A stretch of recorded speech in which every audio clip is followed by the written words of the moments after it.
está con nosotros. ¿Cómo está, doctor? ¿Me escucha bien? Y a un gusto ¿Qué siempre. tal? ¿Cuál es su impresión, doctor, de todo esto que está estremeciendo la función judicial, ¿no? Para empezar, quisiera que lo que nos resuma. El primer golpe, metástasis, ahora purga. Y estamos viendo que hay 9 jueces que están en estos momentos enfrentando procesos de los 13, 14 que son los jueces penales. Es verdaderamente vergonzoso. Usted siempre ha sido un crítico, siempre sin ganando excepciones, pero siempre ha sido un crítico de la falta de esa purga en la función judicial. ¿Qué dice ahora? Que por fin empieza a destaparse la cloaca, Jimmy. Ya era hora. Yo lo he venido sosteniendo mucho tiempo, en efecto. La corrupción imperante a nivel de la judicatura es alarmante. La ineficacia, la inoperancia de muchos. Y hoy día pues se comprueba lo que quienes ejercemos y estamos caminando esos pasillos de la Corte todo el tiempo, pues sabemos, ¿no?, que hay una enorme corrupción, una enorme vinculación del crimen organizado, y Metástasis por primera vez involucra a un presidente del Consejo de la Judicatura. Es gravísimo. Y hoy día, con el caso Purga, se vincula a la presidenta de la Corte Provincial de Justicia. Es decir, estamos hablando de los máximos niveles en la provincia y a nivel de la judicatura a nivel nacional. Pero también es fundamental considerar que faltan muchos. Aún hay muchos con toga que debieran estar también tras las rejas. Esa es la verdad. Creo que se ha destapado un escenario, una cloaca, como he mencionado, que no debe parar allí. Las declaraciones que ha dado María Josefa Coronel, exdirector del Consejo de la Judicatura del Guayas, son gravísimas también, en el sentido de que, según afirma María Josefa, ella y muchos otros funcionarios y muchos otros jueces conocían de la participación política en la metida de mano, en definitiva, en la Corte de los políticos, y eso significa no solo que sabía, sino que sabe también que otros saben, y saben quiénes están metidos en este lodazal. Por tanto, es el tiempo de una depuración absoluta del sistema judicial y una depuración absoluta del sistema político, porque aquí hay que ser muy claros, tienen que caer los operadores y tienen que caer los mentalizadores de esas operaciones. Oiga, doctor Campaña, pero los que saben tienen que denunciarlo. ¿Por qué no lo denunciaron? Eso le correspondía puntualmente a María Josefa Coronel. Ella era la directora del Consejo de la Judicatura.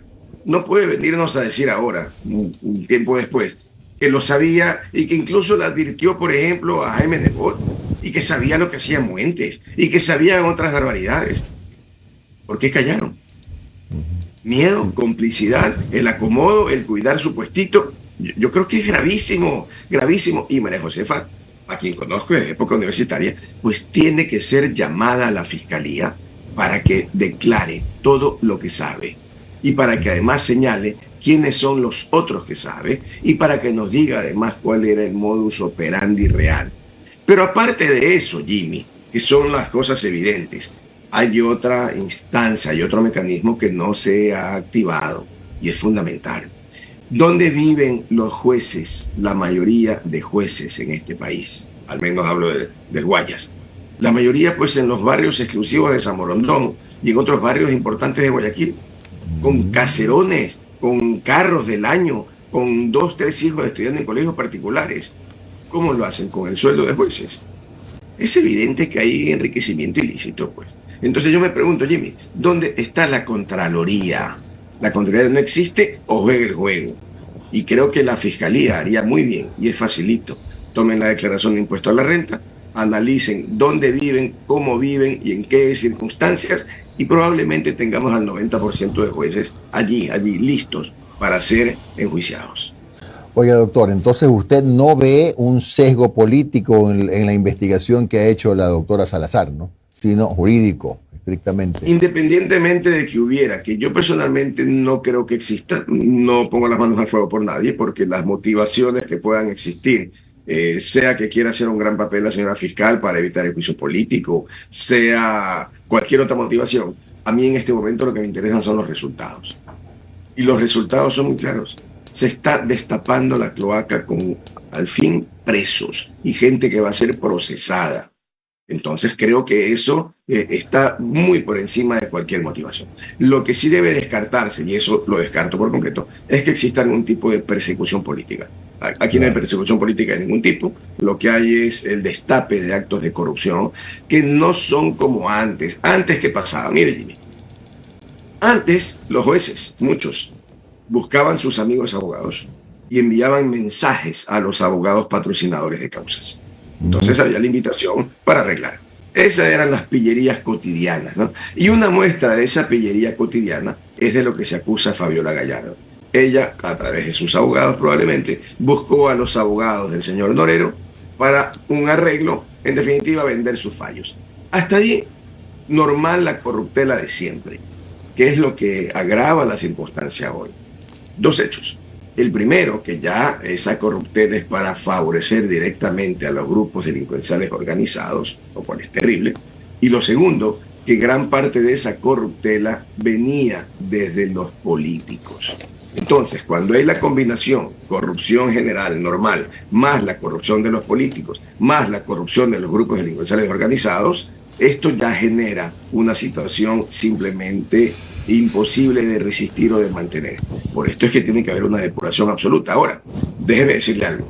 Escuché a la doctora Solanda Goye, si no me equivoco el nombre, del Consejo de la Judicatura, mencionar que con estos sucesos ahora sí van a hacer una evaluación de unos ciertos jueces y que empezarán por jueces penales. Grave error. El principal problema es la contaminación y corrupción al interior del Consejo de la Judicatura. Ente completamente corrompido. Segundo, no se trata de ir a perseguir ahora sí unos cuantos jueces penales. El problema está en la generalidad, no solo de Guayaquil, del país entero. No solo en jueces normales o provinciales, también en Corte Nacional. ¿Qué tendría que pasar? Esta es una gran oportunidad para que el presidente de la República convoque un plebiscito o una consulta, como se lo quiera llamar, y que termine el periodo del 100% de jueces del país. Y tiene que haber una renovación absoluta. ¿Y cómo la hacemos? Con el Consejo actual, con el Consejo de Participación, con delegados de la Corte Nacional. No.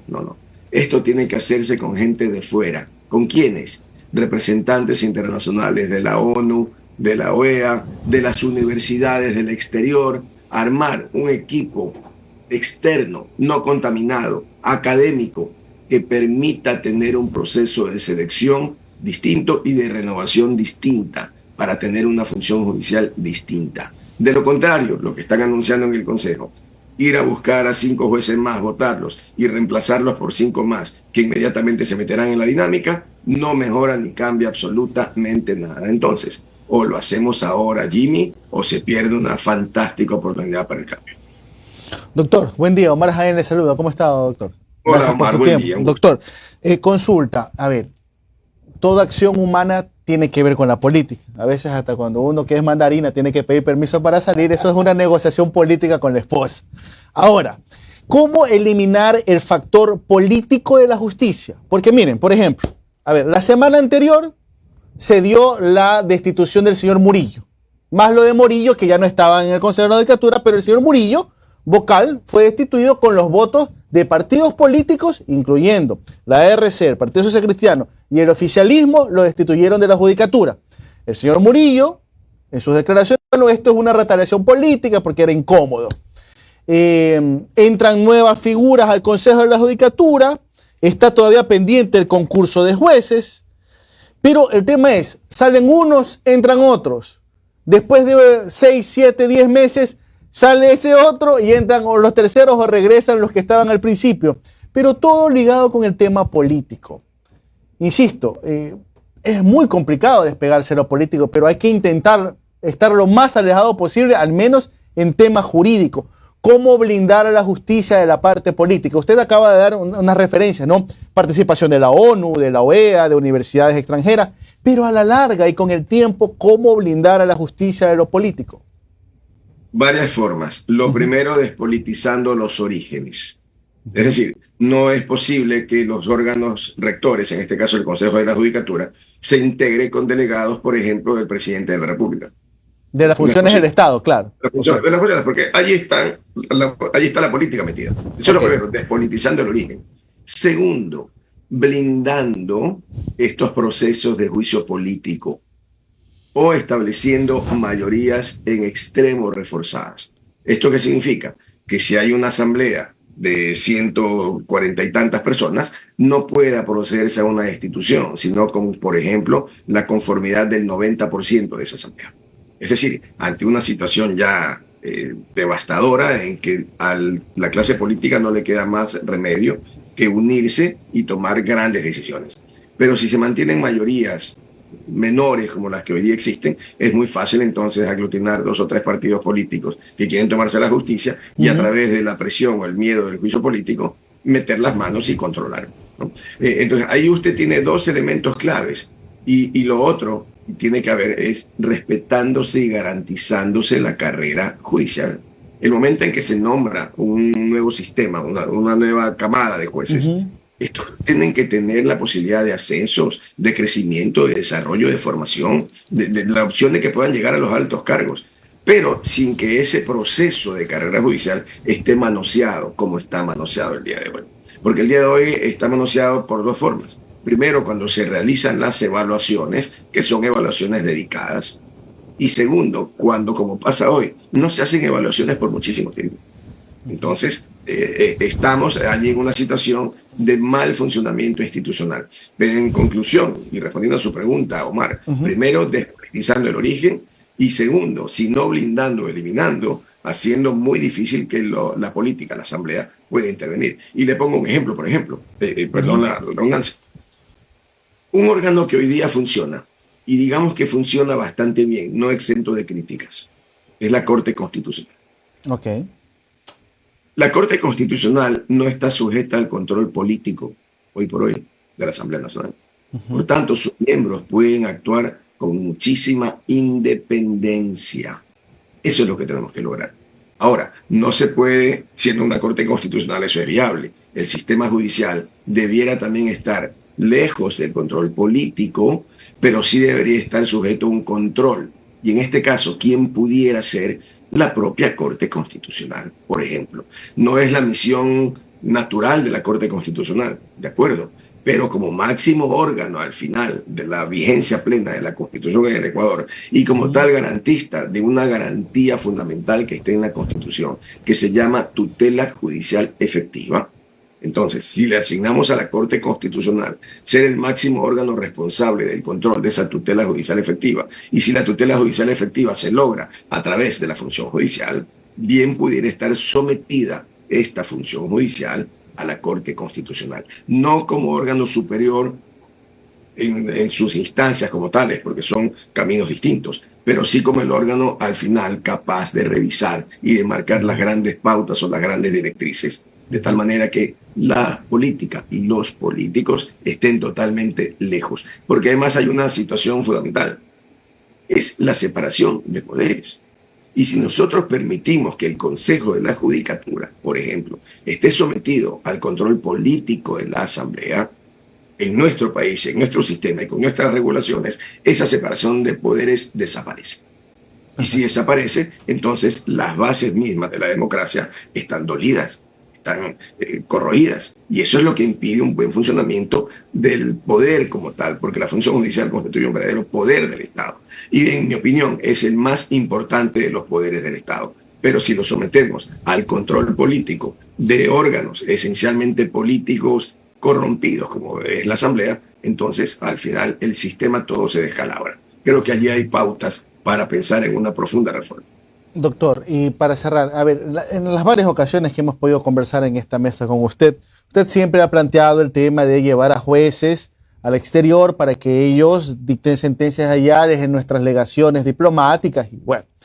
Pero y siempre que hemos hablado de estos temas, sobre esa propuesta que usted hasta el día de hoy la mantiene, dice, es que miren, en este país tenemos las amenazas contra los servidores judiciales, y cuando hablamos sobre ese tema, hablamos sobre la corrupción en el sistema judicial, pero también el tema del plata plomo, ¿no? ¿Verdad?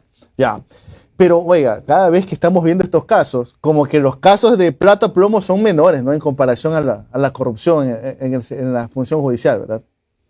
Bueno, es una combinación, Omar. Es decir, el plata o plomo significa, mira, seamos amigos, fállame bonito, no me compliques las cosas. Entonces, normalmente el juez, temeroso como ser humano que es, claro, prefiere ser amigo que enemistarse, ¿no? Porque enemistarse con un grupo delincuencial organizado puede costarle la vida, como en efecto le ha costado la vida a algunos funcionarios. Entonces, realmente el tema del plomo plata existe, funciona, está instalado. Lo que yo he sostenido, mencionando el comentario suyo, Omar, es efectivamente saquemos unos cuantos jueces. No solamente porque los alejamos del plomo plata, sino que si despachan en los Estados Unidos y empiezan a lavar dinero o a recibir dinero indebido en los Estados Unidos, estarán cometiendo delitos en los Estados Unidos. Y allí sí, no hay vuelva luego. Miren lo que está pasando ahora con el Contralor Poli, por ejemplo. Entonces, creo que esa es una buena salida. Ojalá se implementara. No creo por ahora, al menos que se implemente, porque no hay al menos indicios en el primer mandatario de querer resolver un problema profundo. Y este problema de la justicia, que es un problema profundo, se resuelve de la mano de una decisión política y jurídica del presidente de la República. Esto es, en consulta, terminar con los periodos de todos los jueces y preguntar a los ecuatorianos si queremos un sistema judicial distinto.